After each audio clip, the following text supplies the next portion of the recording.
Concludes today's Sportswear competition. Have you voted for your favorite delegate yet? The main voting is open 24/7. Wow, 24 hours. Okay, that will last until the coronation night.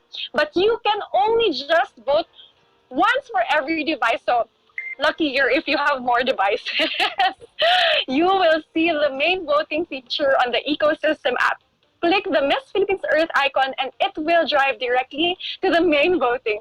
Again, the special event voting is only open for every Miss Philippines Earth event, so you have to really see when the events are and pay close attention to how to vote. Okay, for sure you have questions regarding the power holds of this voting part in this year's Miss Philippines Earth. On the coronation night, the delegate who got the total combined highest number of votes will secure a spot in the semifinals, wow, of Miss Philippines Earth 2021. Wow! Okay, so yes, you heard it right, guys. So what are you waiting for? Ask your friends to download the ecosystem app and vote for your favorite delegate now.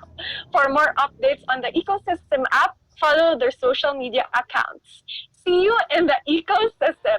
If you'd like to know who wins in today's competition, because I really want to know, as well as the winners in all the other pre-pageant competitions, be sure to catch the Miss Philippines Earth 2021 primer soon. And also follow us on Facebook, YouTube, Twitter, Instagram, and download the ecosystem app to get the latest updates on Miss Philippines Earth 2021.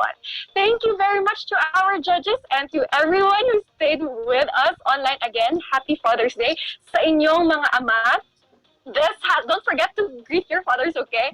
Okay, this has been Roxy Vance, the reigning Miss Philippines Earth. Stay safe and kind to Mother Earth.